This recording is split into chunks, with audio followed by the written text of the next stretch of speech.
look into this. So, Stefano, we can, just for your note, we can hear you really well. So even if it's down on the table, I'd say we'd hear you. okay, Tony, can you say something so if they can hear you? Yes, can you hear me okay? Yep, awesome. The silky chops of the Parkland Star.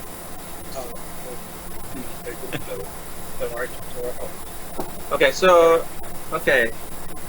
before we get started, let's do a round of introductions. That's very important because there's a few new people that have not come to any of the previous meetings. So this hub has been in the planning since early 2020. So it's been over 2 years that some of us have been talking about it. But here we're welcoming a few new people that will be quite important for the implementation of some of our trials, the Brisbane trials. So let's go around the table. So let's start from Anne. Well, hi everyone. Anne Simi from Brisbane City Council, Natural Environment, Water and Sustainability. I look after a large water portfolio. So I'm just interested to hear where you're all at and see if there's some synergies with our work. Thanks, Anne. And number two, Anne Royko from Griffith University. Part of my role in this project is looking after the microbial and chemical risk assessment of the whole process. Hi, Simone from Department of Energy and Public Works, and I've also got my colleagues Greg Johnson and Russell Martin on screen. So we do the plumbing legislation.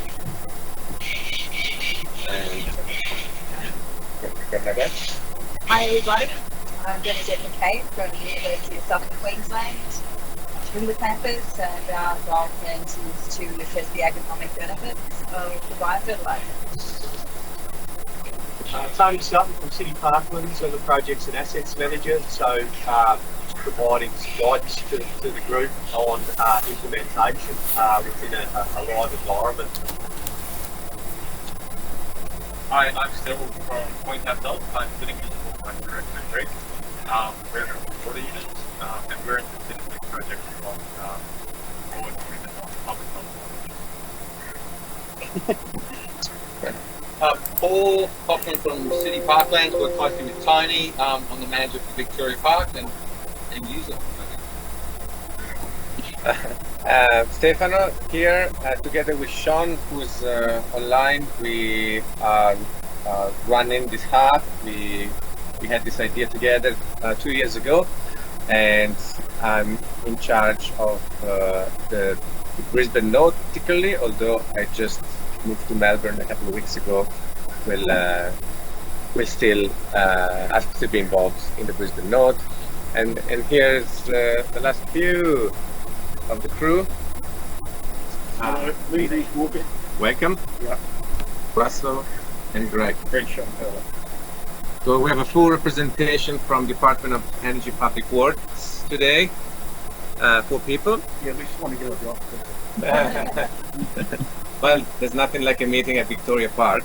Good people. But yeah, the urban utility guys unfortunately are stuck behind the screen.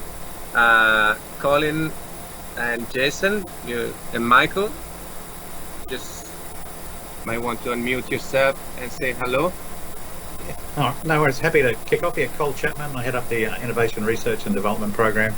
And I remember we supported the UGOL technology from its project concept many years ago, and we actually housed the UGOL experiment at our Luggage Point treatment site. We built a toilet block facility and a laboratory next door, which then led to the large event scale trials and then insights into that. So we were excited to be on the journey. And I'll hand you over to Jason, who's done a lot more work in the research side of things as our business partner. Yeah, it's Jason Dwyer, R&D business partner at Urban Utilities, working with Cole's team. And yes, certainly been along the journey, and unfortunately Matt Mullis, who works in our planning group, is also not here today due to some personal circumstances, but Matt's been heavily involved, and I guess he and I, from that technical point of view, have been really involved in sort of developing up the U-Gold tech with Stefano and his team. So very excited about this opportunity, and great to meet everyone today. And finally, Michael Byron, Urban Utilities. I'm in our environmental industrial team. Basically, my role is a development manager, which is looking at basically developing growth and commercial opportunities into basically new products and services for for urban utilities. So yeah, very interested in seeing where this can go. All right, who else is left? Chris? Yep, I'm Chris Beanie. I'm Director in Department of Environment and Science, and amongst other things, my area is responsible for the regulation of sewage treatment across the state of Queensland, so I have an interest there. And finally, Sean, I think.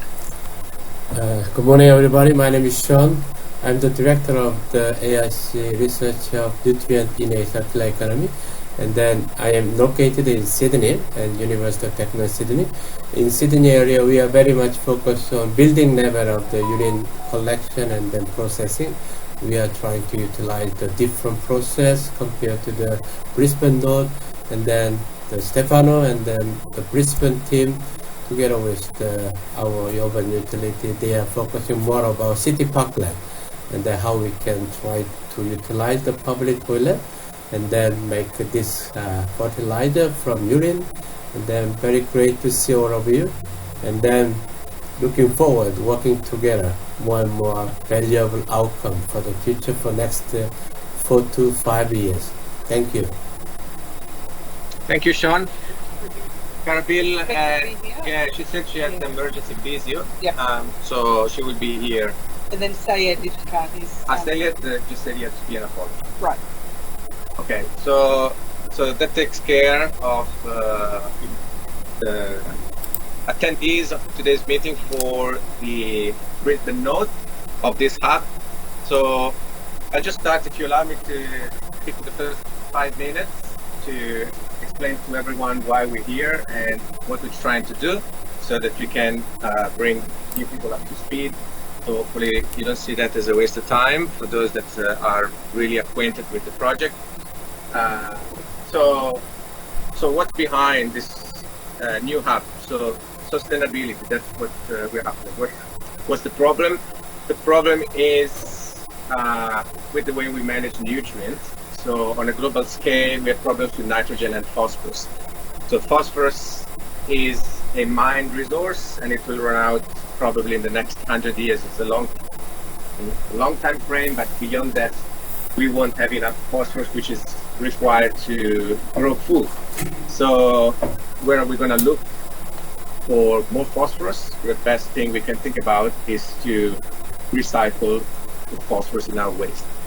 Nitrogen is a little bit different. We can make as much nitrogen fertilizer as we want from nitrogen in the air, using a lot of energy. There's 2 problems with that. One problem is the amount of energy that goes into it, which is roughly equivalent to the energy used by the whole aviation industry combined, which is really not sustainable. And second is the amount of nitrogen that escapes from our fields and through our waste streams reaching the environment. We reach the tipping point where there's just way too much nitrogen out there causing eutrophication, biodiversity loss. So we have a duty of care in trying to reduce that amount of nitrogen that we lose. And recycling is a way to address that problem. In terms of Australia, so beyond sustainability, there's also food security. That's one of the other key points. We've seen recently what happened if one of the countries from which we import urea says we're not going to sell urea to Australia. We've got the AdBlue crisis, and AdBlue is nothing but clean urea, which is also the main nitrogen fertilizer used on our crops. So we have an issue there. So creating our own source of fertilizer domestically is really important in the long shot in a global geopolitical climate that is not really quiet. So that's another good reason to do this. So we say recycling our nutrients is the best thing we can do, and urine is the best place we can look for nutrients, because urine contains about 80% of the nitrogen and half of the phosphorus that we lose through our waste stream, our sewage. Hi, Cara. Yeah. And about a quarter of the nitrogen that we use as fertilizer ends up in our waste stream. So we can grab a fair share from the urine. Obviously, the rest, the missing 75%, is lost in the system from application through runoff, volatilization, food waste, and all that. So this is not covering the whole picture, but if we get also efficiencies, improve the efficiencies in agriculture, we improve food processing, we reduce and recycle food waste, then we move it in the right direction. But it's clear that urine is really a really precious fluid to look for nutrients. And this is not new. We have used urine as fertilizer in some form for a long time. It has been known for millennia that if you put a little bit of urine on plants, they bloom better. Everyone seems to know the story of the lemon tree, where the lemons grow better with some urine. And really this is not a surprise, because urine contains all the nutrients, including the trace elements that you don't have in a lot of commercial fertilizers. So it's really a fantastic source of fertilizer. But it's not good enough, although it has been used for so long. In modern society, we can't just afford using urine as such, because it contains pathogens, it contains particularly a lot of organic chemicals that we put through our bodies, particularly antibiotics and all those pharmaceuticals. So there is a need for treatment, and that's what we need to do. Other challenges that we will be addressing are the social perception. So Cara is here, and she's going to be running a program on how new toilet models will be accepted by users, because there will need to be a shift in the way we use toilets, and part of this trial will be looking at how people respond to them.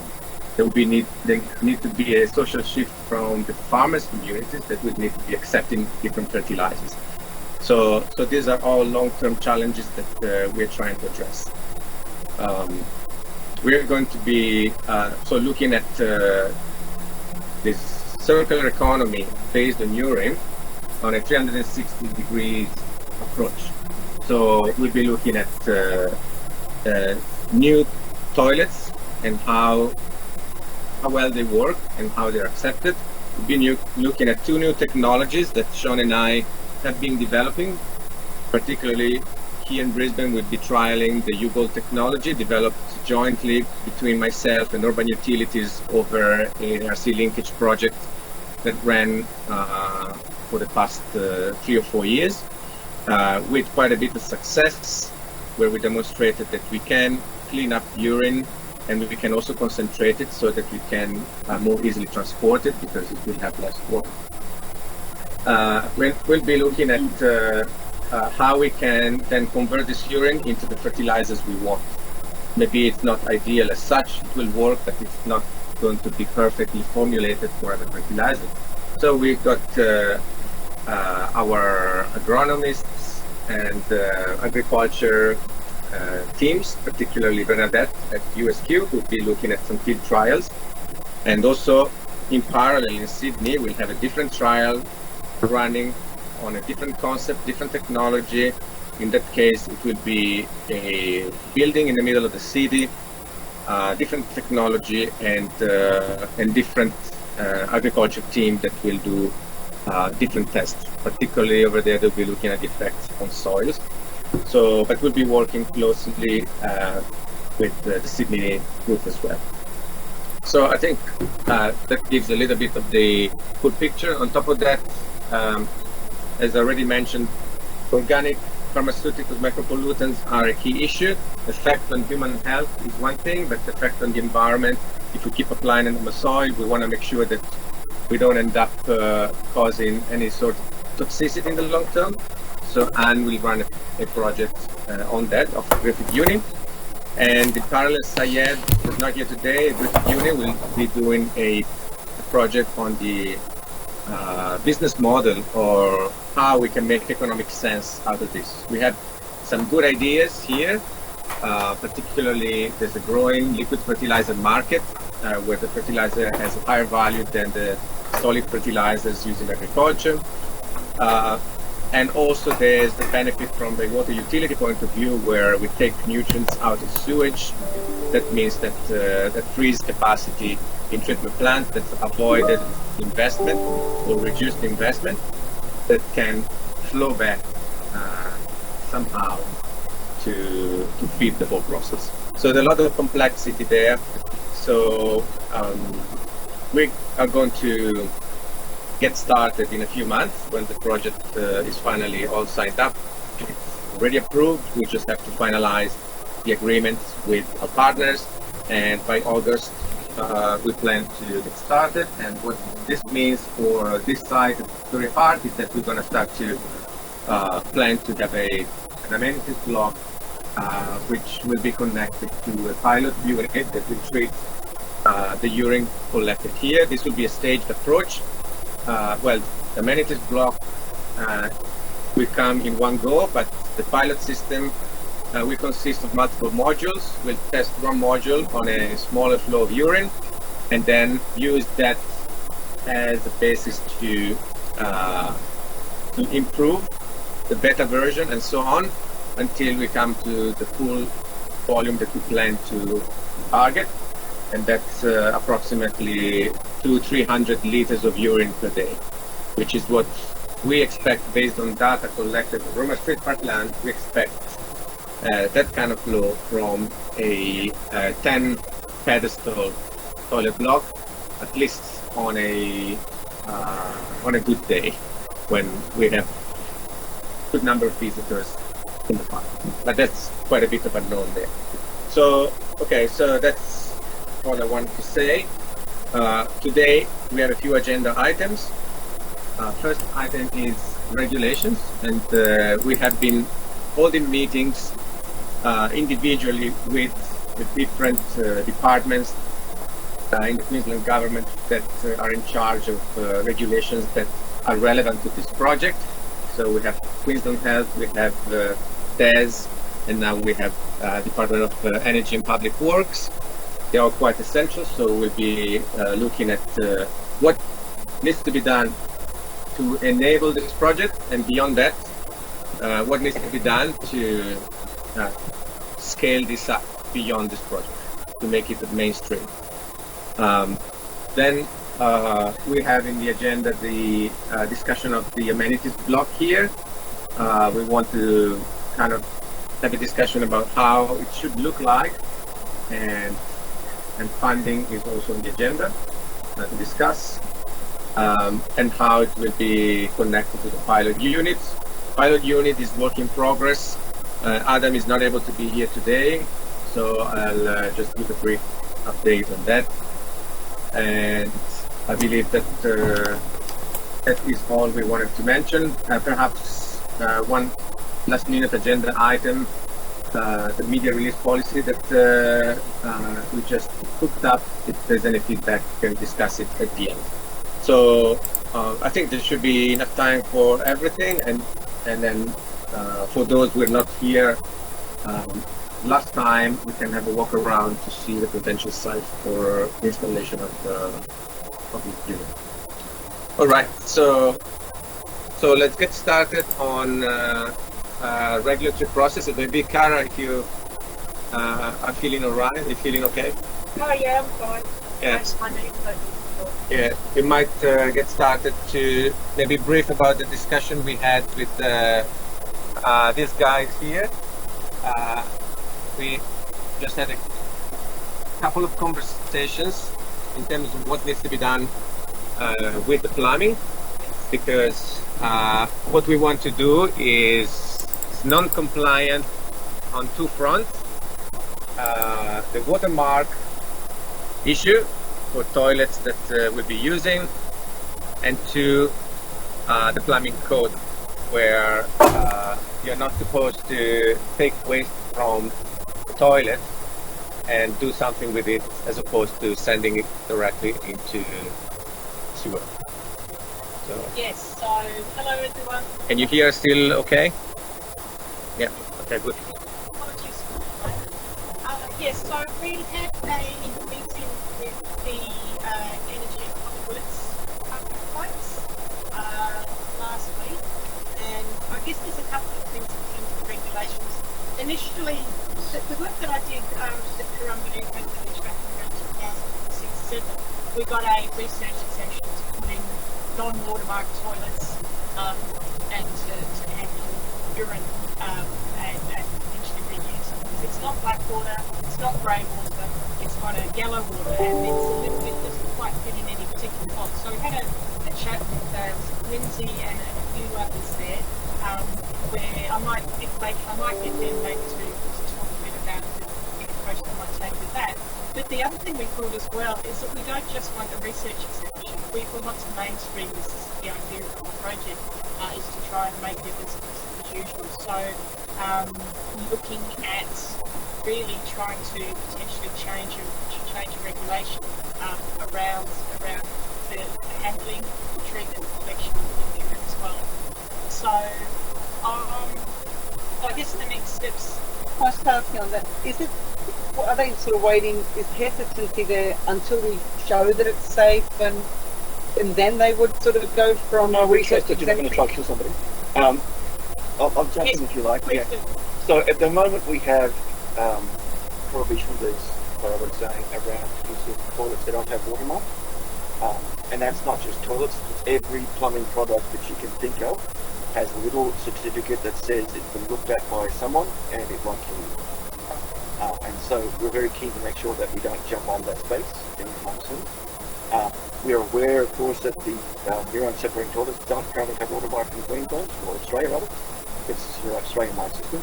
And so what we need to do is change the regulation to allow use of non-watermarked products for a specific purpose. Right. Now, we could mainstream that easily in that context by having a manufacturer of urine separating toilets go to a CAB, which is a certification assessment body, and just like they got all their other toilets watermarked, they could get a water separation toilet watermarked tomorrow, and that means they would comply with the watermark requirements and we have no problem with that being installed. Just paves the way. There's no way. So there's no drama there. So because we don't have that at the moment, we need a special regulation to kind of set that up. But in terms of, as Carl was saying, moving this towards mainstream, that's part of the process. Urine separating toilets, if we're going to go mainstream, we need to be watermarked. The second issue we have is in relation to, as Stefano was saying, we don't normally just let people collect the urine and their poo and deal with it as they like, because we have public health and safety concerns. There's a long tradition of plumbing and drainage saving the human population from diseases. There's a Lancet article that says that modern sanitation was the single most important thing we've done to improve human health and safety, so we're all very keen to keep those standards in place. And one of the things that we currently do, as I say, we don't allow people to just use their waste that way. We do have on-site sewer treatment plant facilities, as your facilities, particularly for areas that don't have access to reticulated sewage networks, right? So we have a distinction. If you are currently outside of a sewer network, we'll let you have an on-site sewer treatment plant, and so you could set one of these things up. Arguably, they give you the approvals, all of that, but you don't have the access to the urine that you need because you're actually looking to divert from a reticulate area. So we have to do some work in that space. And again, what we're thinking about in terms of what Cara's been talking about is, this is subject to ongoing discussion about when you hit that mainstream button, is that we would put this in place, set up a proof of concept, and all the rest of it, and then come up with standards around how urine is separated and how the urine is treated. For the existing on-site sewer treatment plants, we have Australian Standard 1546 that says waste must be treated to a certain standard, and then you can use it in domestic application effectively, and you can put it to a land application. I'm fine, thank you very much. What we've been looking at as part of the project is to set up Here to everyone. sets current about standard treatment technology.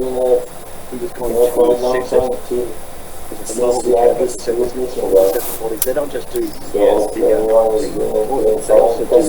we have the process of 1546 that Good morning. have an on-site Good morning. Morning. You need to go and get tested to You have new hairstyle. Oh yes, it's an army stuff. It looks nice. Last week was really like army. Standard to have whether 1546 whatever for urines Feedback from a back and have standards that require we probably don't dictate the technology like we did just say that. You dictate the outcome. Yeah. And then you have someone capable of doing the test and everything else. So yes, had a little bit of a break and now very after teaching this and then next week. that particular plant, you'll be one that will say, okay, that has a chief executive approval or something else. Approvals that after that one we call it treatment. So we have got also Sean here. So we have a treatment plant. We will decided that you urine could get better discipline helps also to say uses that the urine used for, whether it be a land application area or commercial use or whatever it calls. So we just need to kind of have a few bit of fail safes around that. And I think that that's important to say from the context of which you guys online will want to know that we're not just process in place. Good morning, everyone. Good morning. Morning, Alan. Insurance, if you want to Good to see you too. as part of this group discussion, I'll be interested in So, thanks for everyone actually accepting this invitation last year. I know a few people messaged me for other commitments and so on, or some of you need to leave a bit early, but I thought it's good to have this special discipline meeting just before the start of semester, in case if you have some immediate things we need to act. That approval process for the 1546, you know how any treatment system gets Had some challenges is there a document that I can get hold of? You can talk to someone right next year, she'll sort you out. Next week, so I thought it's good to have a topic. Colin, did you that question had your hand raised for a while?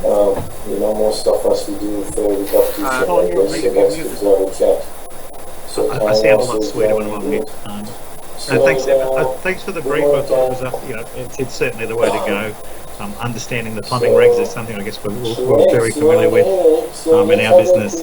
I think the CAB approach, there's some opportunities here in all of these assessment processes to build these requirements into the design of the projects, and I think we're very supportive of that. So we do have a facility or a test bed at the Innovation Centre whereby we can sort of quantify the performance of the toilets. I mean, when we did our experiment there, we were quantifying the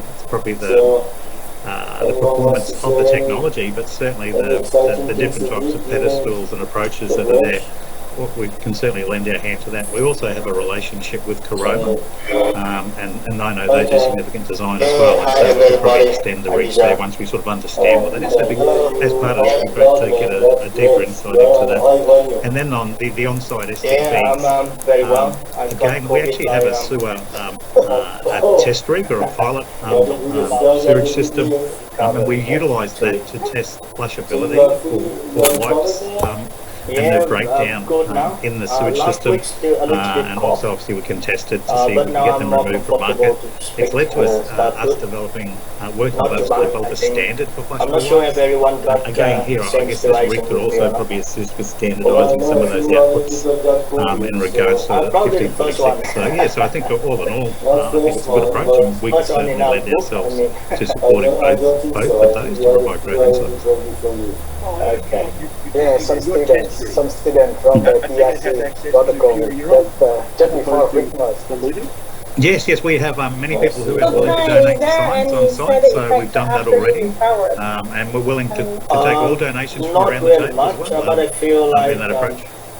So what we're talking about here is a test. It took a long time to recover. It's quite different from somewhere my else previous here. one. It's very tough. And the idea is, and sometimes I feel exhausted a little bit at the end of the day. Right? So this would be we a need a scale long time to trial, observe so we my want performance, my to test it physical for larger volumes for a longer period of condition. time to look at the I don't know. robustness I think that of the there's a system major under issue. I real think world with conditions, COVID is that like hot summer we days, will get it cool more than one winter time. nights. So yes, it is sort of and, aging of fatigue, real object being like thrown we into have the to toilet. cyclic So clothing how and the have system the body responding to that get in a weaker real and world weaker. But scenario. I'm thinking At of luggage worrying point, about. there is Let's see, that take about a few years to observe. I think. block, which has urinals that are directly linked with labs, and we can use that to test in a bench scale. We could test a new pedestal model, we can test a new variation of the technology. We could test a system, a validation system that as well actually, but for me, it was so mild. When I came back from the trip, so we had to do the test, and when I did it, it was positive. But to be honest, I didn't have any symptoms or anything till the end. So if I didn't have to do the test, I wouldn't notice that I got it actually. So how are you now? I mean, I'm perfectly fine actually. Nothing. You could set up the regulations such that maybe because maybe because I had booster shot at this stage we're used for research, and we it could was probably so work with effective at the time. Corona. We have NADA registered labs, so if you need NADA registered results, that's easy to do. We have a tier 2 laboratory where we could bring the staff in and do NADA based testing for outputs. That's easy. At this stage, what we did was we just really did research with scientists on the performance of the technology, but as far as quantifying the outputs, we can provide NADA registered. We have a NADA registered laboratory that does a number of range of physical and chemical testing and biological. So like I say, if we know the requirements, we've probably got some capability to help further explore. So the idea that I'm thinking about is that I, as the owner of this urine treatment kit, would be able to go to somewhere, they can then provide a certificate that says yes, it meets these standards. They can then take that certificate to the Queensland government and say, hey, I've got my kit, it's standards. I can then issue them with a treatment plan approval, which means they can go to any local government in the state. I have a plumbing equipment that allows me to install my kit, and it's basically has a price acceptable solution. We don't need to do testing and all that. It's just basically, and that's that mainstream process I think we're talking. Well, I certainly think we can assist there. If you're looking at outputs of the toilet and its performance, then we can quantify those with NADA tests. The only thing we would be able to do is actually do material testing of the pedestals, which I imagine would be done by the manufacturer. The crushability or whatever, the load bearing of the pedestals would be very much in the main. But we can take the pedestal and then we can test its performance, its functions, and its outputs. Well, I think in that case, the better outcome that I think is the keep mark, which essentially is talking to the Corona, seeing whether there's an appropriate technical standard. So Watermark has technical standards for each of the products that get tested against Watermark. You might need to have a change to the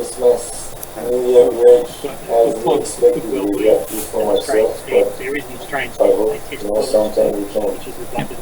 But does it have to so there might need to be a change there specifically to achieve that outcome. Now, how you do that, and then you need to think about making sure that as well. So there's a few bits and pieces in that sort of, but like Corona has done this for all the products already. Chances are they would know exactly the process that they would go through for any of the new products to get it watermarked. And I think it might be useful to have discussion there about whether they could potentially turn up tomorrow to a account and say, hey, here's our water separating toilet that we use in Europe. We'll use that watermark for it and what change that might be. Well, Karama was invited to the partner through the Sydney node, but somehow it didn't happen, right, Sean? It would really make sense if it was a new toilet model being developed that they were part of it. But at the moment, after we received a bit of publicity recently, we've been contacted by at least 2 non-mainstream manufacturers of toilets who told us we already have a model that diverts urine, and surely not watermark, but they produce these things for demountables, festivals, and things. So I don't know. Information that we're testing, because we don't have watermark services. What we will do is say any test that's modified XYZ can install any non-modified water separation water, like define what that is. That will then allow you to take any reports that come in and to be tested without having to come back to the tools and say, hey, can you test this, can you test this? That's impractical. It will give you that kind of authority, but will also require you to report back potentially on what you found and stuff like that, all those other things. And that's going to have to be part of the project design when we figure out what the regulations actually are. I was just going to jump into those manufacturers currently who've got the European designed toilets. There's nothing stopping them today approaching the Australian building codes with the minister saying, hey, we want to get this product watermarked, and they'll be told they have to go and engage a CAB. CAB will lead the work, and they'll identify is there an appropriate standard to test against. If there is no appropriate standard, then they'll be, unfortunately, they become responsible to start developing those standards and test against them. And that's where the unfortunate part is, because the lead company is the one who often puts out the money, and then other companies coming on their tail and get their products. Particularly in terms of this project here, we could develop that standard. Yeah. I think then it should be part of the Yeah, I think together, I mean, part of the program is with the hub model. I know it's probably a bit early for the stage, but I did also talk to, Stadiums Queensland, and they're very interested. They've got a strong relationship with Parklands, and, they would be, as part of the precinct development for the Olympics, they're very keen to get a greater understanding of its application and use.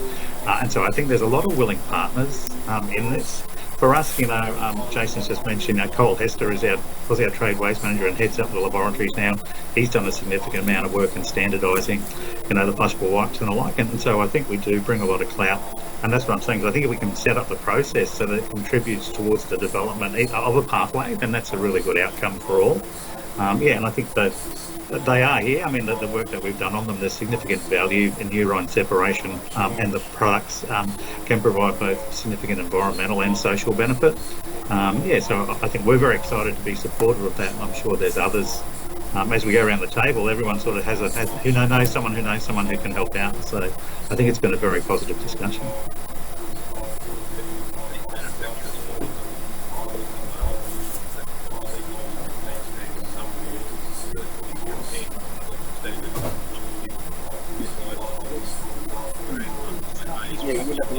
So that could be a good starting point. And I'm visiting one in Melbourne on Friday, and so I'm curious to see what they got, but I'll also ask them what standards they build against. And this other one, that's in New South Wales, the one that contacted you?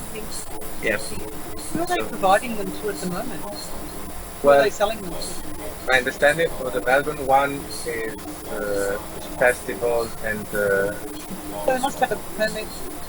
yeah. If it's an mountable festival type stuff, it doesn't always get the same rigor as a permanent plumbing installation. So there's a bit of that stuff there. So I think this should be done across the different nodes of the hub, because this is Australia one.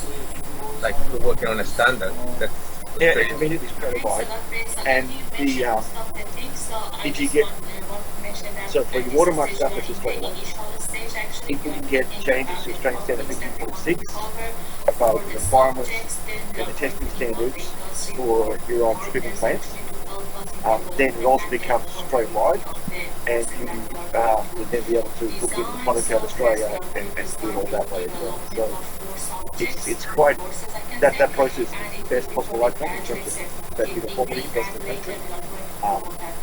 Sometimes it helps if one state goes first, and that's why, this is one of the interesting results. We're happy to do that.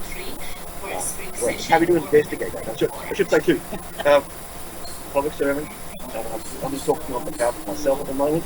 Don't have authorization to do a whole bunch of things, including regulation change and stuff like that. But at this stage, I don't see any huge problems. What I think we need to do, though, is I'm hearing lots of, hey, there's no problems here, so good. But we also need to think about, what are the issues that could be someone could raise, and do a sort of, investigation of, is there any downsides, and talk about that stuff as well. Because otherwise, you don't want to meet them later. You want to meet them to. Yeah. So our aim is to bring you, we're all at the table early, then we'll walk through this together. And I agree, look, there's some positives there, but we want to make sure that, if there are any potential blockers, that they're identified through this program. And so I think we're all very positive, but at the same time we're all very realistic. There'll be things we're going to learn about in regards to the development of urine separation products, and then also setting up a regulation for their approval. I think it sounds like if everyone's got ideas, it's really important we set up that communication, a place where we can share ideas and upload ideas. At some point, Brisbane node, and then the overall. I think this should be project wide, and could have platform sharing any discoveries and ideas and discussions in the space of standards and regulations for urine diverting toilets and urine treatment systems. And even though we've all got responsibilities, I think with our skill set, if we can have our name where we are and what we do, we can help other bits of the project, where it's useful. I'm happy to. Because we've got valuable expertise around the table. Yeah. You guys, it's really 1646, that's Australian and New Zealand standard. 1646 Australian standard.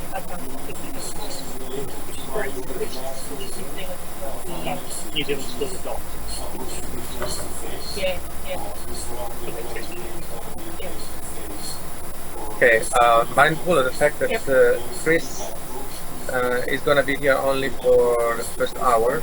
Are you still there?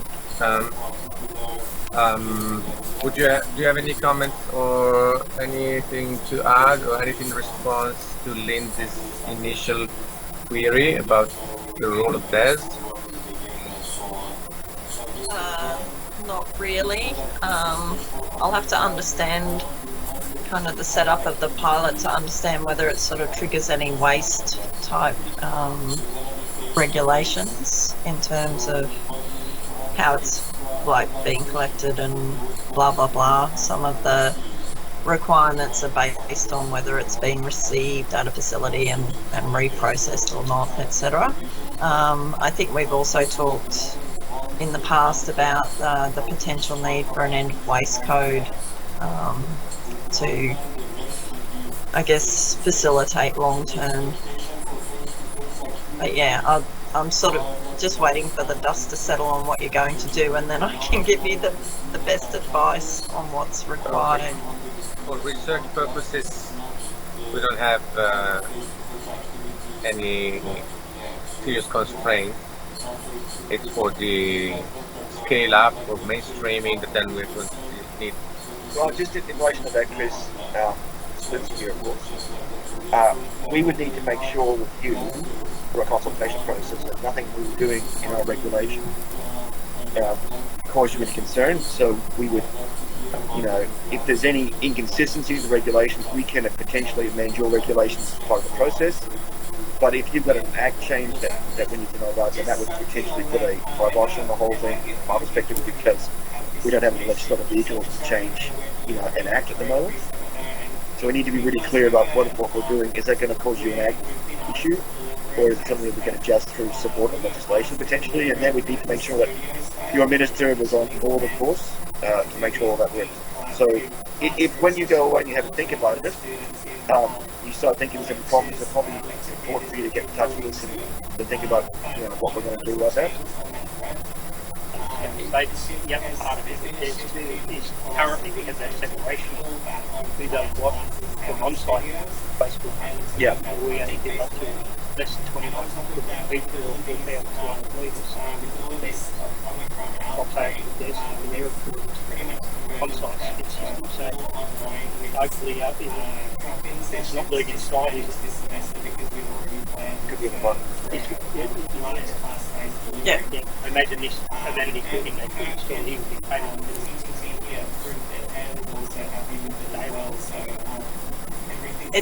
It really is about the design capacity of the treatment plant. So if the design capacity is greater, as you say, than the 20 EP, 21 or over, so if it's greater than the 4,000 litres, then that flips up into being an environmentally relevant activity under the EP Act and the EP Reg.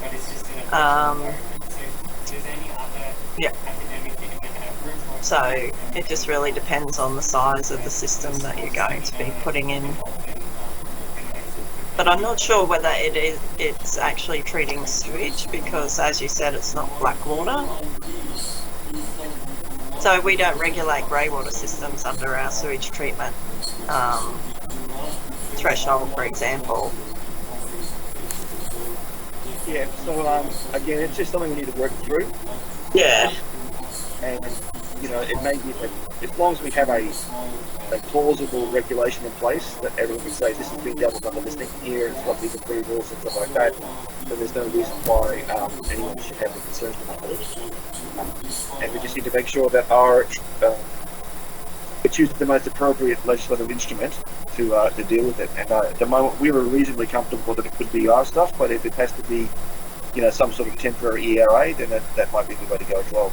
We're open to discussions around that. Yep, there's no facility for temporary ERA, so it will only trigger an ERA if the system that's designed and treating is over the 4,000 litres in its design capacity over the 20 EP. Yeah. But again, I'd have to look into whether just collecting the urine would trigger even trigger sewage treatment in the first place. But it could trigger a waste reprocessing type activity.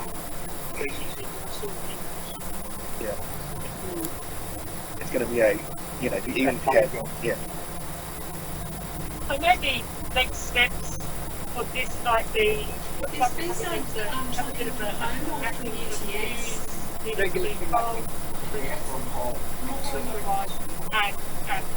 when and a bit of a timeline, so we can add to that. But maybe so the next steps might get all of the regulators as well, back out a little bit of a timeline about what we do, and then just kind of go from there. Because it's not going to happen overnight, but we just need. Well, I've got a regulation I have a regulation passed in 2 months. Okay. So it'd be nice to wrap up that. Yeah, wrap up that and then get it to this. No, great. Oh, right, yeah, okay. All right, so move. So what was the? Okay. So I've got act changes and reg changes are like trains. You don't have them all the time. They come in pulses. Right? And so my 9 o'clock train option is in the next 2 to 3 months. So I think we'll try and get something sorted out in that time. Just your question. Yeah. Hi Chris, I'm aware of the importance of getting an end-of-waste code. And I think it's important point of view if we're going to apply these biofertilizers on land. And we need to work with the regulators to understand that it doesn't move any harm. And we need to be putting that in place during the actual project and using the trials that we're doing and understanding that it's happening into the development and such. So I think the should be done in parallel, and to basically unlock the value for markets. So, you know, you're just going through an end of waste code process today. So in the same way, you know, I think it's the project should build into the end of waste code. Yeah. The other component, which I think is Oh, just before you move on, I'll just let you know there's actually two parts to the end of waste code legislation. So there's an end of waste approval, which is for pilot and small, you know, when you're starting, you don't know the answer, you don't know what's going to happen, so you're just doing what this project is doing. So I think an end of waste approval would be a good option there, and then if that end of waste approval, so that then just applies to this project. If it gets approved, it doesn't apply broadly like an end of waste code. And then once you've done all the research and study and proved it up, then it can be more easily moved on into an end of waste code, which then applies broadly and anyone can operate under an end of waste code. But just one other point, Stefano, the component of these work under the challenge is actually by the fire challenge. And so we work with Des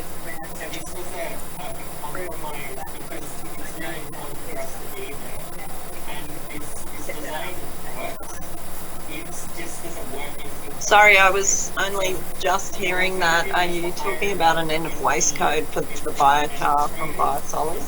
I'm just bring it closer for a second, but yeah, because there's some new satellite projects that are looking at other resources, other delivery. Yeah. So we're working on, we're in the process of getting Logan City Council, Downer and Paracan together on a project which is investigating the agronomic benefits of biosolids derived biochar.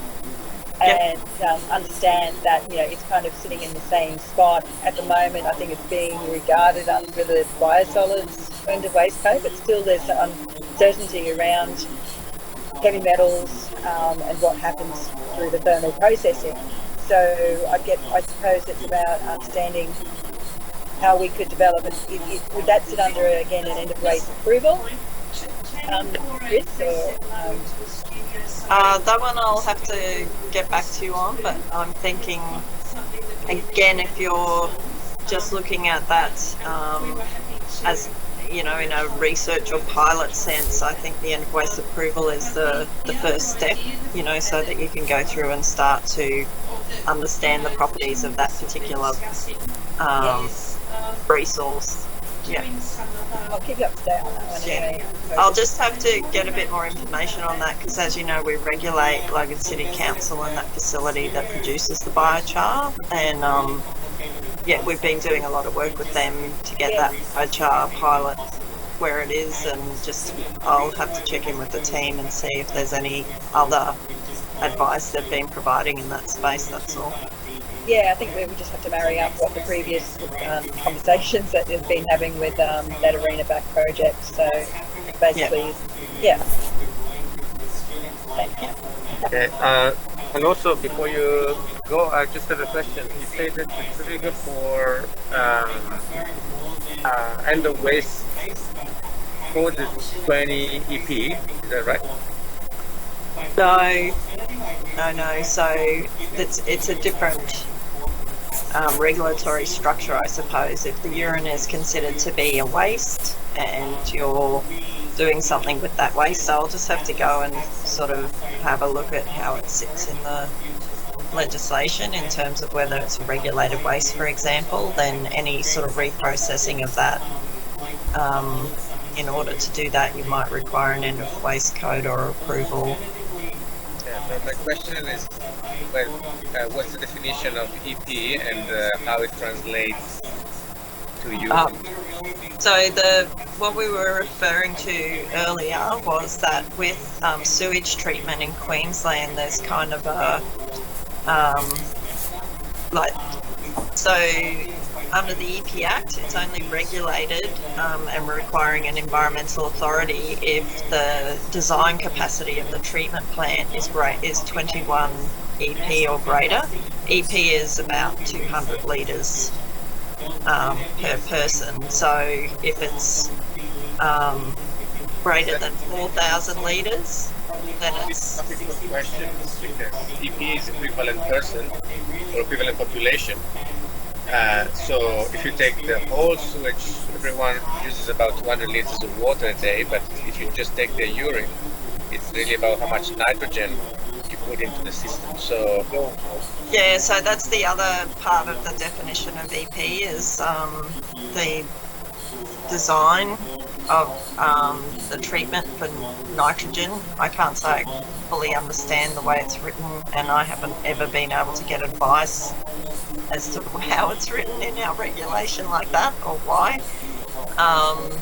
But anyway, I guess the main thing is, the main take-home point is that a treatment system that's greater than a certain size could be regulated by DES under the EP Act, and if it's under a certain size, then HPW are responsible for the approvals associated with the plant, and local governments are responsible for any approvals for installing them. Okay, so yeah, we'll just wait for confirmation of really what that cutoff is so that we are sure that we're on the right size. Yeah, I just need to get advice because ours is, the way it's written is sewage treatment, and this is not technically sewage treatment. Yeah. So urine in its own right, I don't think is classified as sewage. Okay, so action item, there will be follow-up meetings in the short term because we have a time frame now of 3 months. So.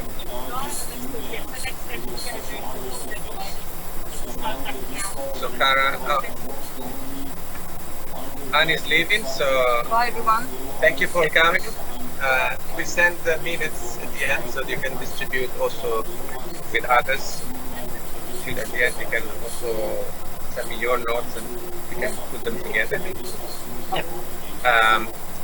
So Kara, you lead this task force? Yeah. No, that's right. It's really good stuff, really stuff. Should we involve the Sydney node at this stage, or bringing them along after we have got some distance? Maybe, I think to maximise the efficiency, maybe we go out to Queensland one more, and then we've got a bit of share. Then we share with ISF people. So we can identify the key sort of issues and then we share it on that slide. Because then you see what's uniform across all states and just Queensland specific. yeah, okay, sounds good. Okay, I better go, sorry. Thanks for coming along, Chris. That's okay, but I look forward to catching up on that more specific conversation, and I'll get some more information now. I've got a bit more clarity over what you're looking at.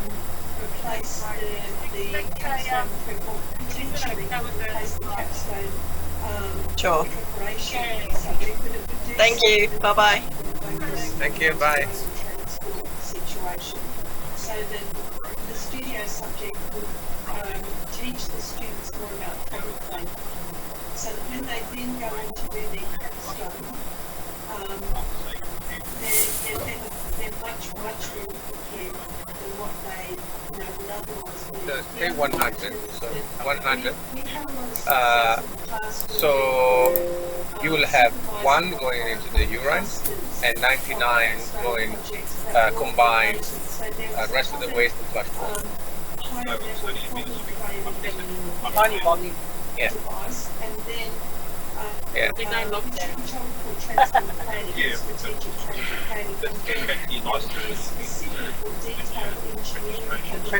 But when, yeah, because that's really how you interpret that equivalent population, because 80% of the nitrogen is the urine. It all goes into the tiny flow, but it contains 80% of the polluting capacity in terms of nitrogen and nutrient discharge.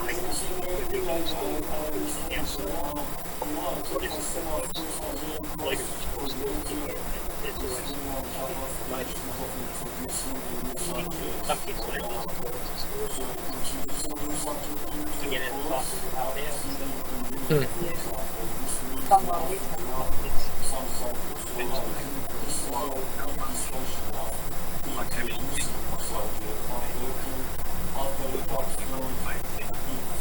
So it really depends on how much need you have for that product, because the technology would be modular. So it's really about how many of these modules you want to install, and that determines the volume of urine that gets processed and the volume of fertilizer that you're producing. And really, it only makes sense if you can use all of it. Otherwise, you have not achieved anything. So it depends on your local market that would be working on. We'll be trying to create around the product. And then the first point would be using that fertilizer for city parks, in replacement of liquid fertilizers. This was discussions we had already 2 years ago with City Parkland. They have quite a bill for liquid fertilizers using for gardens, lawns, and so on. And so that would offset some of that. And so really it's dependent on the need. The more the market grows for our new product, then the more it makes sense to put in additional modules, additional toilets. It's more likely that there won't be enough urine at some point because you will need a lot of it. So you need to get to places where more urine gets collected, more of those places. So in the long term, if we are to call this a circular economy, every new building or high-rise that is designed will have this system in place, so that then that fertilizer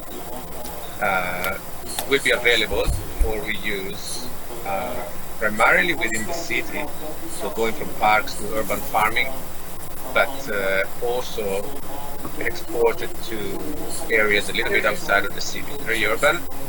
There's a limit in terms of how far you can transport it, because it will never be as concentrated as some of the other commercial products, or pure urea. That's a solid, you got all the nitrogen there. You can put it on a ship, and then you can put it on a truck and move it many hundreds of kilometers. Here, our preliminary economics from our previous project suggest that 1 to 200 kilometers would be really the ultimate boundary from the source to the user.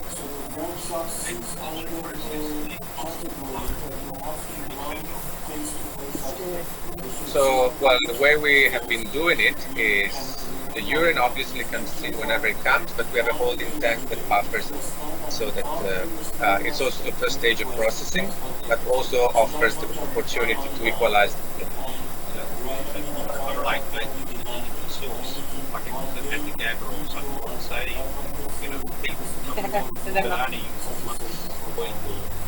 So in that case, I would use tanks to collect it.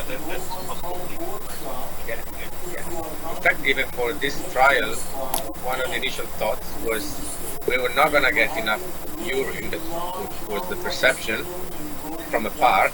So we're going to have a pilot installation and a toilet with the urine divert pedestal, but we'll need to import urine from other places.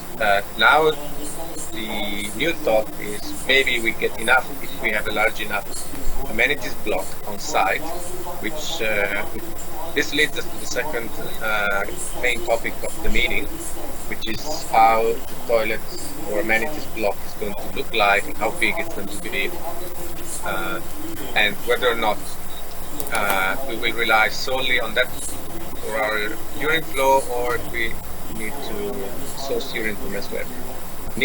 Bringing urine in with the tanker is a logistic issue and requires multiple permits, but also raises the question that we'll have to find another site where a similar system can be implemented. So someone has to agree to it, because The initial thought was that those demountables that are on construction sites could be retrofitted to collect urine, but that is not, that would be in breach of the code, because you're supposed to have chemical toilets again. I guess if we are working on an updated regulation, that would also be covered by that. So we've got urinals and we have toilets. You can collect urine from urinals and not having extra waste that can go into it. So there's the testing of the different type of toilets. And then there's the, because you can get the urine from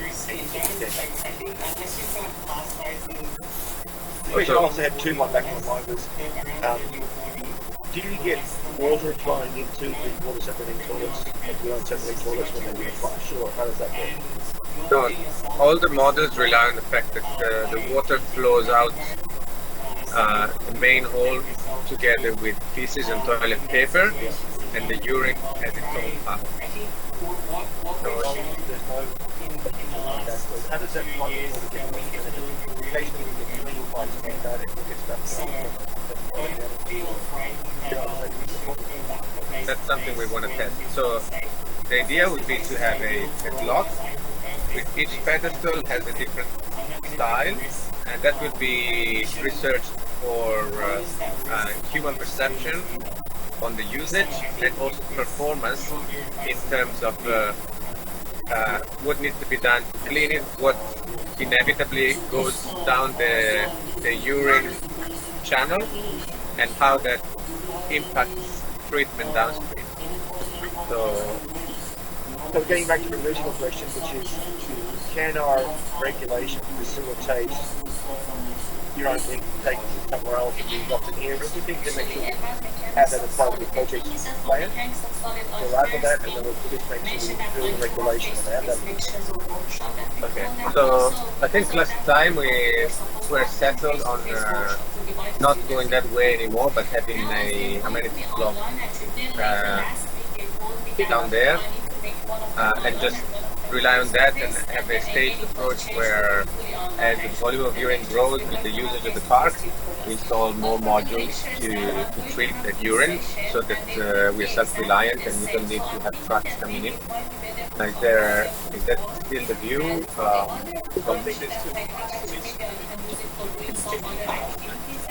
for example, some job concession or something else that they can do.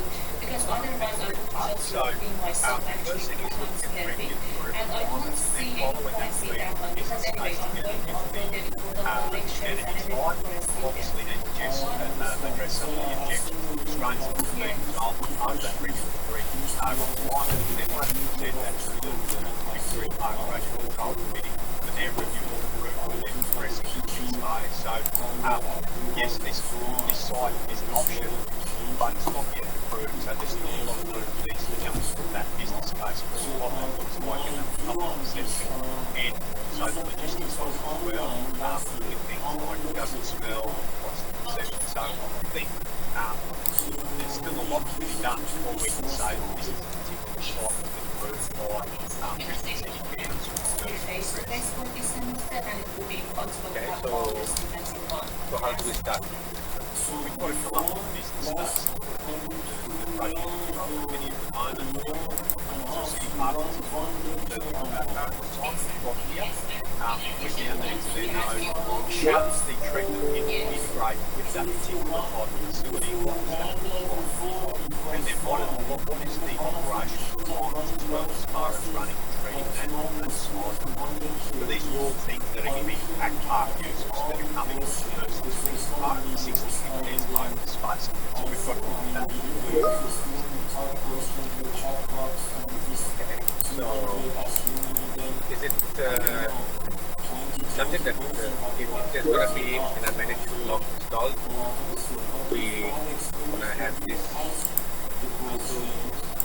before that goes ahead? Otherwise, once the thing genuine. Understand, there's no, chicken and at the moment, there is no advantage of going to have this like in the class. Well, to be honest, the students ask many questions, but I never had any problem to respond to the questions. So that's what I'm saying. The The lecture, so it has been set fun. back to the project. But I'm sure actually what I'm I'm concerned outside is this that group because, to for say, example, now here's the an lectures opportunity are to put on another Monday and Wednesdays, and if going suddenly we just combine it It's a with research some subject. students going to come exactly there right. and And then they'll consider it. You've got to remember that Victoria Park is the best project.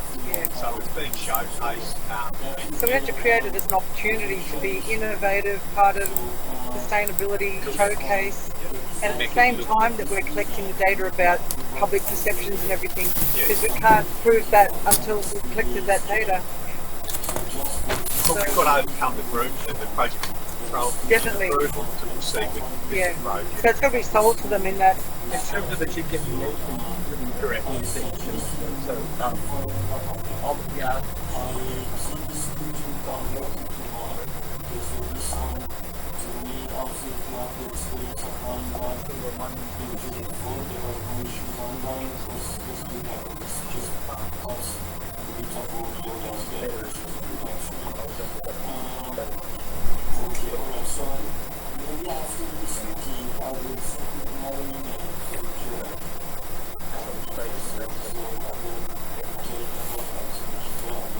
What's your transfer in terms of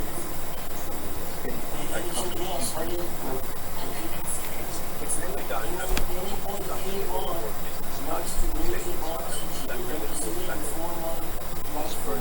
Literally about the scale of it, what it would look like. Right, what's the logistics operation of the facility? What dimensional provided a typical transport amenity block? Is that the way the project is going? We can't have that. That's something the project needs to look at. So until we've got that information, I don't have anything to present back to the project. So we need to say, hey, this is the project, this is what it looks like, expected. And that's been the feedback we've had from some of the recent media releases. What's happening here, we don't know anything about it, hasn't impressed what's it looks like. So that's what we've got. There's a wider stakeholder management piece to this outside of this group that needs to be addressed. And I think you're right. Really, the design needs to be and probably easy to parallel to records. Can I also ask in relation to that, the social survey and acceptability, do you think it would be of value to do some preemptive, like focus group with the right sort of audience about what factors would make it amenable or acceptable to social as a part of that business case? Oh, look, I think it's like anything. Until they can physically see something on a piece of paper, you're going to get thrown everything under the sun to say why they don't want to do it. Yeah, that's the committee, but I'm just thinking when we present the business case to the committee, would it add value to have done like a focus group exercise with the public to say, this is a concept, this is what about this appeals to you, doesn't appeal to you, what design aspects would make it more. Well, I think that's a very doable little project. I think we've just got to be conscious, it's got to be relatively silent with respect to the location. We're not in Oh yeah. No, exactly. We could do that anonymously with a focus group with a very targeted purpose of looking at the design aspects and the acceptability of those, just to present this business case. If you had some facts to say, and that's actually a nice population would trial using, urine separation toilet. Yeah. That sort of hold weight to council to say, well, there's public acceptance that people will give it a go and try it, use it, and not just. And with we've done a very similar experimental study with Kelly Field in UQ with the acceptability of recycled water. About there's three groups, the basic concept, and then once they get given this information, that information, what types of information improved acceptability and reduced their concerns. So we've got good templates for doing those sort of focus groups on acceptability and risk perception. What about this one? I think that maybe also a business case from the point of view of the dollar and what current expense for fertilizers on the side and the potential acceptance that the system could offer. and third, a 3D sketch. So this is what we think this should be. Architectural design.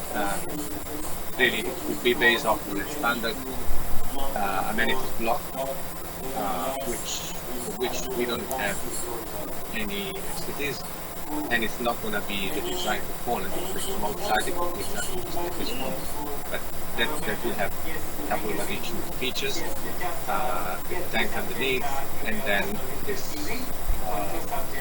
pilot system, which really should be enclosed. And so it's really just what the enclosure would look like more than So I think you've got to consider the logistics and operational reporting as well. That's the outward facing thing that we need to address, and that's what council and the committee are going to look at. What is someone walking through here on Burton Busway and say when they see the facility? There's things like, what do we do about it? Does it smell? I mean, I don't know technology and what that looks like and how it's perceived, because I haven't seen it. I haven't been to a facility that has these things established. So these are the objectives we've got to try and, I've got to try and look forward through our executive committee to the project. It's not going to damage the reputation of, yeah. Also, this is the slide, this is also the solution. So we're not in a position to offer a finalized product and guarantee this is going to... No, but there's a level of control around it. We've still got to present. Otherwise, they won't let you see it. They say, oh, we just want a piece of dirt to go and run the trial. You go, no, fuck. They've got, you've got the Olympics overlay with this particular site. It will be dead in the guaranteed. That could also be a plus, given that, that Olympic document which talked about sustainability, taking the lead, circular economy, tick, tick, tick. It could be, so if it is designed in a way that it could also be an educational showcase of sustainability, showcase educational value. There's certain things to address. In the business case, yeah. Essentially, the business case with the drawing and a footprint saying this is the public facing 5 toilets at the front, at the back you're going to need your research section, you're going to need both the students and testing and all that stuff. You're going to have some signage to say this is what we're doing and the public facing story. Exactly that. What's that going to look like? The garden work around it, and stuff flow and how much the collectors, the opportunities for young business case. View representation, but that's the story. Similar to the South Bank one where they've got that stormwater collection system where they've actually got a class there. You can see what you're doing, and great value. You might have some volunteers there talking to the users about what you're doing and public facing outcome. I think with the market positions being pretty outset, we're under a bit of we don't own it. So we've got other stakeholders we usually did that South Bank Road Street, we discussed that. We're interested in trying to help us support the road, we've then got to present that further and trying to get through that's under our premise. So really should be talking about the council. Well, we're actually doing this. We've made that process through council. But at that point, council can come back and say, what's the department, the job later, what involvement they take to say council. They're a key stakeholder. Who's on that committee, that project control committee? Well, the PCG sits with major projects, and there's a Victoria Park master planning team, and then major projects as the lifestyle team and council sit on that. But youth branch, so Annie, who was just here, she's part of the youth branch in council, and then they report to the chair of Parks and Sustainability in council day. So maybe if we just get an idea of the types of people on there, and we can almost preempt what their concerns might be in that business case. My experience, they won't really they see the business case. No, it's us just knowing what types of people are on there and what their mandates are and what they're trying to protect. It's like, and we can come up with contingency plans. Like if we can say something about the smell or the septic, we can say, well, what odour control technologies are available that we can apply. Yes. from the smell. The luggage point was they mostly didn't smell. Just occasionally they did smell, but that was also related to the model of the urinals that have been selected. So it's really about trialing each of these toilet models, because it's really where the smell issue could be. Every vendor of these toilets wants to market them as non-smelly toilets. They'll be very interested in actually partaking into this, to demonstrate that this model is the best model, the best possible model for public amenity at zero smell. And a sub-project would be looking at what the smell level, like with 50 different noses, and different people at different. That could be a nice little student project you could do at Griffin. Yeah. So chemical engineering students. So I think there's a few little projects here. So one is a 3D sketch. Little social thing of focus grouping. Focus group. You could probably reuse the PDF that I sent you with this facility here. I mean, that's an example of something that's already been approved from an output-based perspective. What's this called? We can the amount of ACNO buildings, so you can retrofit them for soon. So I think that's a good starting point, and this really the only addition would be that holding tank or collection tank, so the urine just falls into it, and what we see the touch system might look like, what it produces, the connections to sewers. And any odour control, because if you're storing it, it might start to smell, so you've got to make sure you've got little vents that don't allow gases back on. Yeah, so that's part of the toilet drain mechanism. One-way valves. Yeah. Because then at the other end it flows into sewer, and then our responsibility is the product that we make, we want it to be contained so that it doesn't smell. So it's not urine smell, at the other end it's ammonia smell, so we can manage it, and we have a couple of ways. Get some biochar, charcoal filtering solvents. That's it. Circular economy. Yeah, so I think working on a document that has the different pieces would be a good way to do it. Have to present to the group to get approval to then progress with the project on any location. I think be it Rome Street, Victoria Park, South Bank. I think that's key to the next steps in actually being able to see the project have a policy established. Are they generally a risk-averse group, or are they progressive? It depends on the audience, and it depends what their political motives are. Yeah. Sometimes it's a case of right time, right place.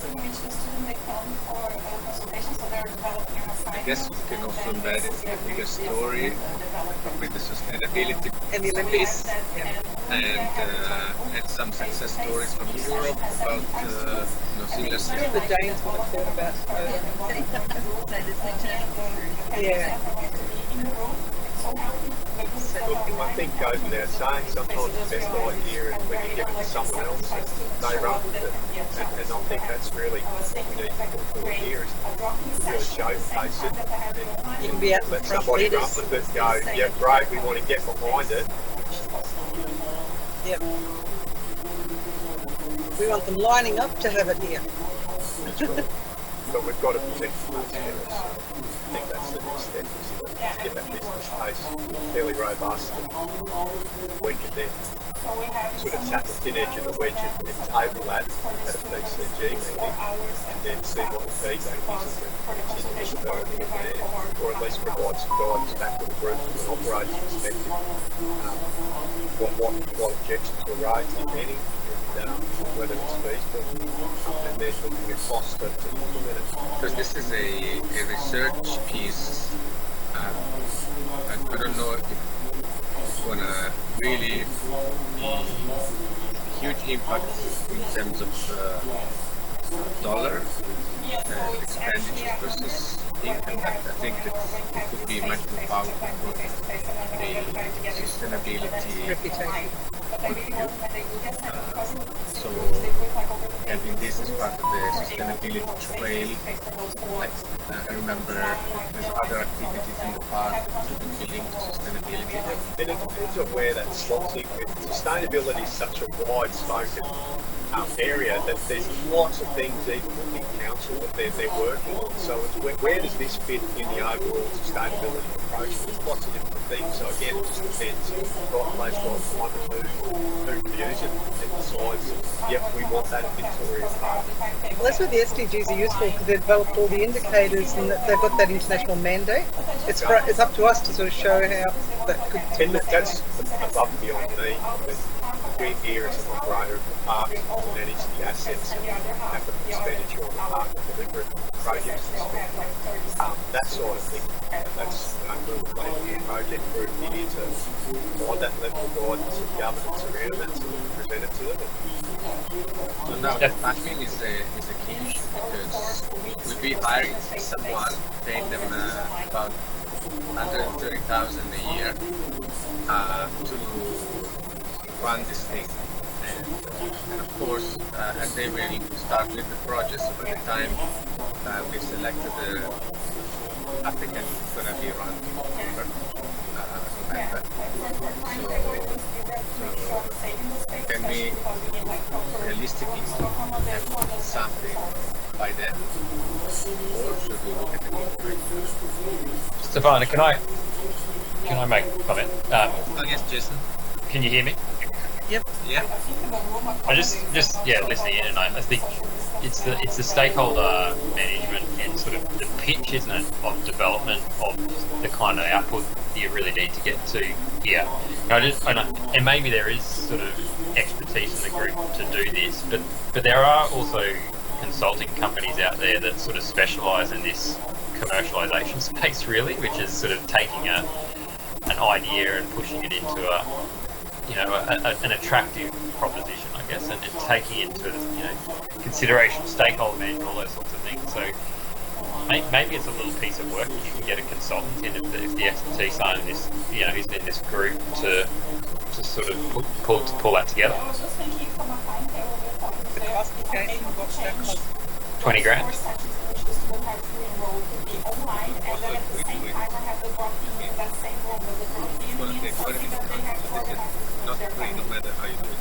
And we can do components that work in with. Definitely, so we've done some work with others, and they've come in and they'll interview the right people. They'll start to understand the landscape. They can start to report on some of the key things you need to do. You need some coloured brochures. You need to do some survey work. May pull all that together pretty quickly, and ensure that you'd sort of de-risk the engagement piece, I guess, with shareholders, stakeholders, etc. It's just an idea, but there are some out there. It's probably about putting a little scope of works together of what's required. Michael, you might know some through your commercial links as well, or parklands as well. But perhaps worth considering.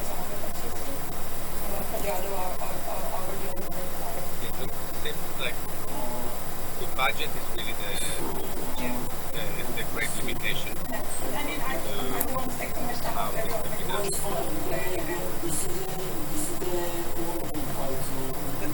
Even 20 grand has got to come from somewhere. I think the point being made is it sounds like this is a crucial piece of work. I mean, Tony and his team are providing significant in kind, but the expertise they require to get this accepted and delivered, ultimately, it's the pinnacle of having that showcase piece and enabling that sort of full scale collection. So, to me, it seems like it's I'd say, in Jason's point, certainly in line with being a very important piece of work that needs to be completed. And you get significant shareholder buy-in. I mean, the themes, the leadership, the whole, going towards the Olympics, it just seems to be, to me, it's a fairly strong must-have. Well, let's take it on and consider it, because we've got, even at Griffith, the business case and the business arm that looks at sustainability and marketing, but also consulting. Yeah, we can talk about that.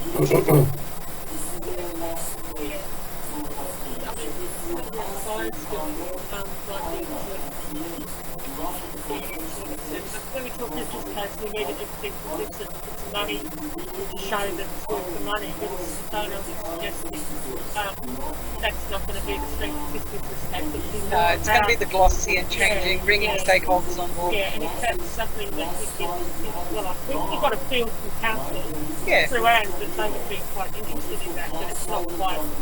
But it's also because we Jason, I'm not knocking consultants, but we do consultancy as well, and sometimes we want consultants don't have the same requirement as we have in terms of evidence and scrutiny and the ethics approvals to do surveys and stuff. We want to be able to publish this stuff and really present it as evidence. It's got to serve the purpose of swaying these project management committees, but also be evidence that's going to be held under scrutiny by, this is like a test case, a pilot case. We're producing a lot of evidence. So it's not just about the spin of shifting. It's important, very important to sway that, present that business case, but it's also got to be evidence that's, to us, like, stands up to scrutiny and evidence that can be used elsewhere. I think, I 100%. Your point is well made, and I assume the universities have huge capability in that space. But it's probably about finding the right person, and I just feel like that perhaps that expertise. Someone that can pull that together, it's impressive when they do it, I tell you. I've seen it a few times now. The first thing we do as soon as the funding is released, could be the first little project. It's just that then there will be quite a gap between the time we can produce the document and then the time this gets looked at, approved, we order system. It might be half a year at least.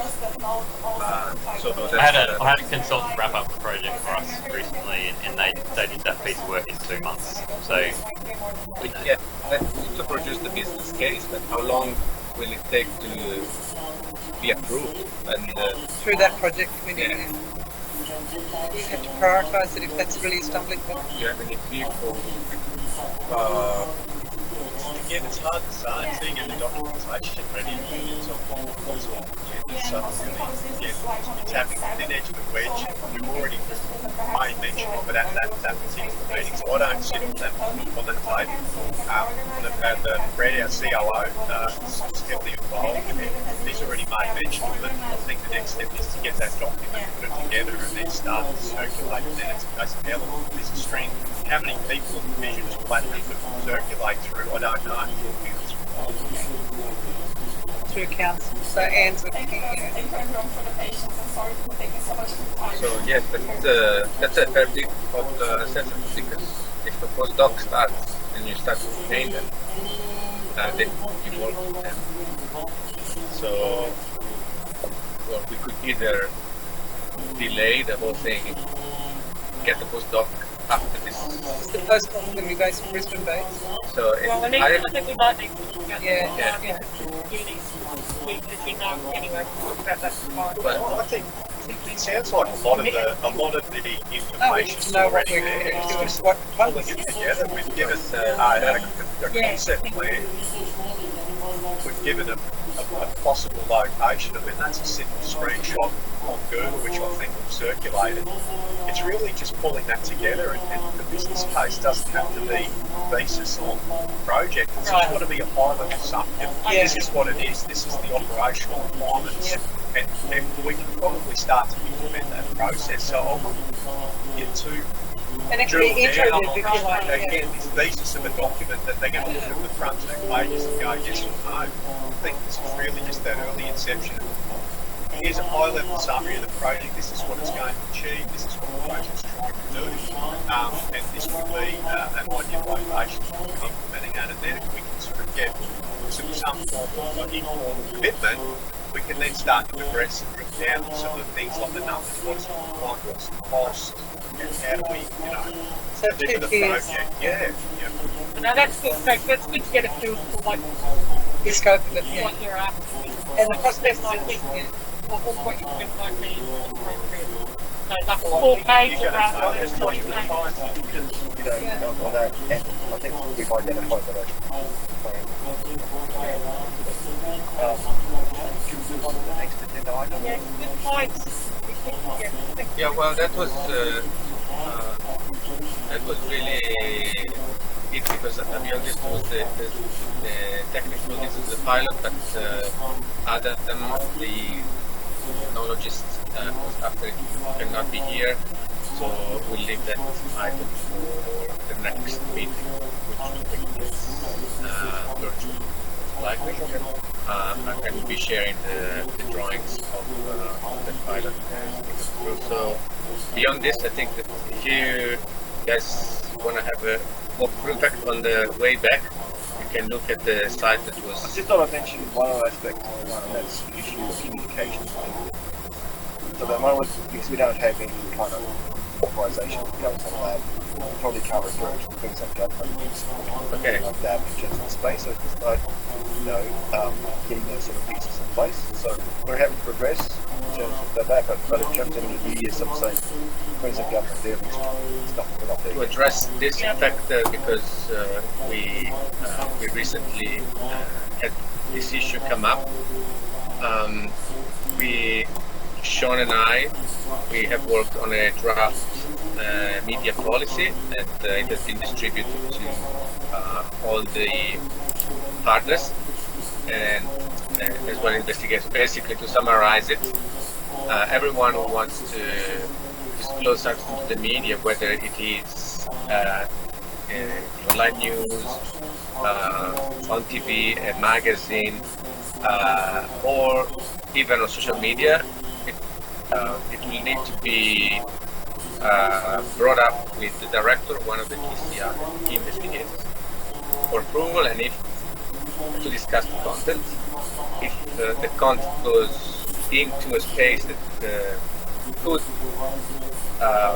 reveal some of the stakeholders that have not been already publicly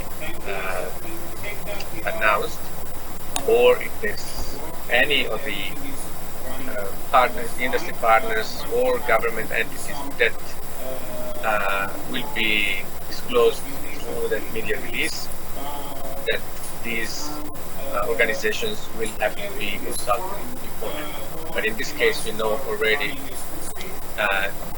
Queensland government, Parklands, they don't, PCC, we're not going to be allowing any media release.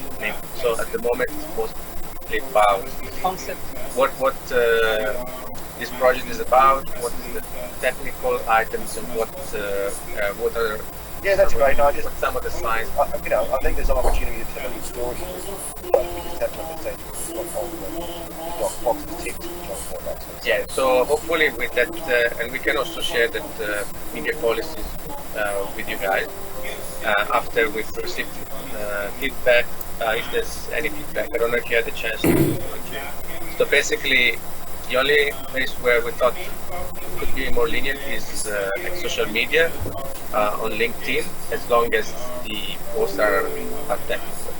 So those will not be reviewed case by case because there's a lot of posts, but somebody will regularly look at it, and if anything goes beyond just being a post of scientific technical nature, this will be removed.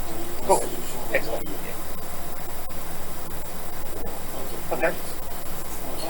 So, should we go for a walk? Yes, we can walk, and on the way back, you can see that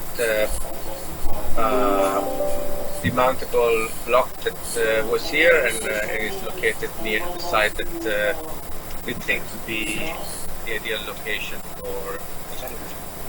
How many people did you get to this? Oh, look at just looking at Guys, the meeting is coming to an end for those that are online. So thank you for coming along the whole way. Thank you. Colin, thanks for your input and suggestions.